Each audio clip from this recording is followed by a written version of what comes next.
जय हिंद, नमस्कार। स्वागत है आपका एक महत्वपूर्ण वीडियो में। आज है 26 जुलाई 2024 और आज की प्रमुख सैनिक समाचार तथा रोजगार समाचार इस वीडियो के माध्यम से। सबसे पहले जो खबर है यह है माकदाई एक्सप्रेस 24.com की ओर से। हरदा यानी कि मध्य प्रदेश में हरदा लोकेशन पड़ता है। जिला सैनिक कल्याण अधिकारी नर्मदापुरम ने बताया कि ऐसे पूर्व सैनिक जिनकी उम्र 85 या 90 वर्ष पूर्ण हो चुकी है उन्हें 15,000 रुपये तथा ऐसे पूर्व सैनिक जिनकी आयु 95 एवं 100 वर्ष पूर्ण हो चुकी है उन्हें संचालनालय सैनिक कल्याण भोपाल के माध्यम से 25,000 रुपये सम्मान निधि के रूप में आर्थिक सहायता का भुगतान किया जाएगा। उन्होंने बताया कि इस संबंध में अधिक जानकारी के लिए जिला सैनिक कल्याण कार्यालय में अथवा कार्यालय के दूरभाष नंबर जो कि यहाँ पे दिया गया है 07574254465 पर भी संपर्क कर किया जा सकता है। तो जो भी इस एज को क्रॉस कर चुके हैं या इसके अंदर हैं वहाँ संपर्क कर सकते हैं, जो नंबर यहाँ पे दिया गया है, और अपना जो भी उनका जो सम्मान निधि दी जा रही है उसको ले सकते हैं। दूसरी जो महत्वपूर्ण खबर है महाराष्ट्र से निकल के आ रही है और महाराष्ट्र के पूर्व सैनिकों के लिए यहाँ पर जो वहाँ के मुख्यमंत्री हैं शिंदे साहब उनके द्वारा घोषणाएं की गई है। यहाँ पे आप देख सकते हैं। हालांकि उन्होंने यहाँ पे कुछ और भी घोषणाएं की हैं, लेकिन जो मेन बात यहाँ पर पूर्व सैनिकों के लिए, जिसमें कि पूर्व सैनिकों के लिए बनेगा निगम और विश्राम गृह। महाराष्ट्र सरकार पूर्व सैनिकों के कल्याण के लिए निगम बनाएगी। इसके साथ ही नई मुंबई स्थित खारघर में एक विश्राम गृह और महानगर में संग्रहालय बनाया जाएगा। मुख्यमंत्री एकनाथ शिंदे ने समीक्षा बैठक में यह घोषणा की।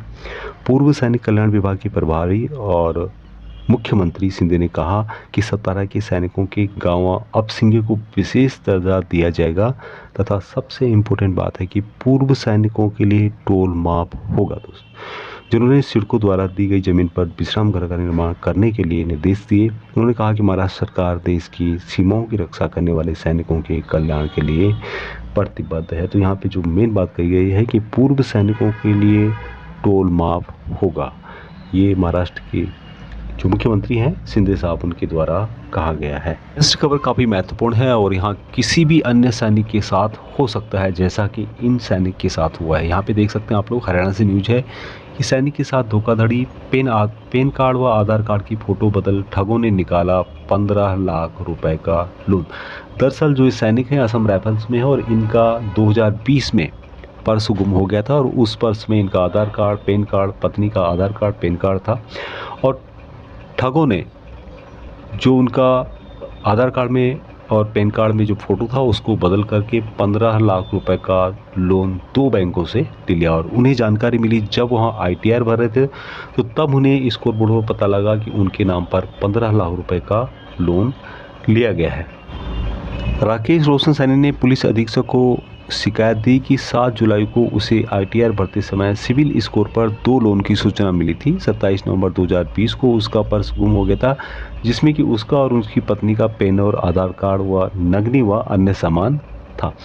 एक जो लोन है वहाँ HDB फिन सर्विस आगरा से 5 लाख रुपए का लिया गया है और दूसरा जो लोन लिया गया है ये लिया गया है 10 लाख रुपए का, जो कि यस बैंक लिमिटेड आगरा से लिया गया है। उसमें फर्जी आधार कार्ड व पेन कार्ड से लिया गया है। जब उसने AB Aditya Birla group SBI प्रबंधक आगरा से फ़ोन पर बातचीत की और धोखाधड़ी की जानकारी मांगी तो SBI लोन की ID देने से मना कर दिया। तो इस तरह से यहाँ जो धोखाधड़ी है, इस तरह की नई धोखाधड़ी किसी के साथ भी हो सकती है, इससे हमें बचना होगा। अगली जो खबर है पूर्व सैनिकों के आश्रितों के लिए है कि जिले में भूतपूर्व सैनिकों के आश्रितों के लिए के द्वारा भरे जाएंगे 26 पद।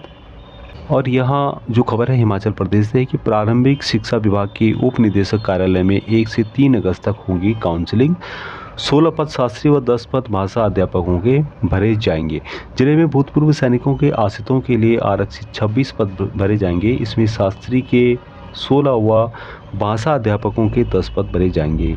प्रारंभिक शिक्षा विभाग सिरमौर के उप निदेशक राजीव ठाकुर ने बताया कि इन पदों के लिए उप निदेशक कार्यालय नाहन में 1 से 3 अगस्त तक काउंसलिंग होगी नेक्स्ट जो खबर है भूतपूर्व सैनिकों की भर्ती रैली से संबंधित है और यहाँ पर बताया गया है कि उत्तराखंड के पूर्व सैनिकों और भूतपूर्व महिला कर्मियों के लिए एक सुनहरा अवसर है। 130 इन्फेंट्री बटालियन टीए परिवारों कुमाऊं द्वारा 26 अगस्त 2024 से 1 सितंबर 2024 तक भर्ती का आयोजन यहाँ पर पिथौरागढ़ में बटालियन मुख्यालय के ग्राउंड में प्रतिदिन 6 बजे से प्रारंभ होगा। अभी यहाँ पर जो पद टोटल हैं जिसमें कि जूनियर कनिष्ठ अधिकारी 2 हैं, सिपाही जीडी के 116 पद हैं, लिपिक के 14 पद हैं, रसोईया के 3 पद हैं, बढ़ई के 3 पद हैं, सफाई वाला के 1 पद है, धोबी 1, दर्जी 1 और उपकरण मरम्मतकर्ता के 1 पद हैं। अभी इसकी जो डिटेल्स आएगी वो मैं आपको अगली वीडियो में बता दूंगा। डेट है पूर्व सैनिकों के रोजगार से रिलेटेड है। रेलवे गेटमैन के लिए हमीरपुर में भूतपूर्व सैनिकों की भर्ती 27 जुलाई 2024 को हो रही है।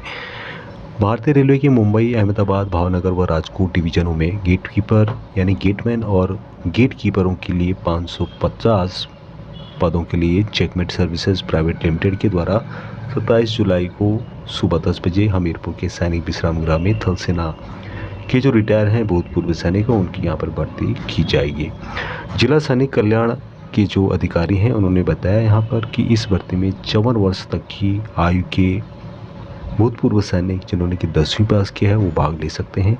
चयनित भूतपूर्व सैनिकों को यहाँ पर 30 से 35 हज़ार रुपये तक वेतन और अन्य सुविधाएं मिलेगी। भर्ती के इच्छुक भूतपूर्व सैनिक अपने साथ डिस्चार्ज बुक, पीपीओ, एक्साइजमैन का पहचान पत्र, आधार कार्ड, पैन कार्ड, एसपी कार्यालय की ओर से जारी पुलिस वेरिफिकेशन रिपोर्ट, साथ में बैंक पासबुक या फिर कैंसिल चेक दोनों में से एक, 10वीं कक्षा की अंक तालिका और 10 पासपोर्ट साइज की फ़ोटोग्राफ्स आपको लाना वहाँ पर अनिवार्य है।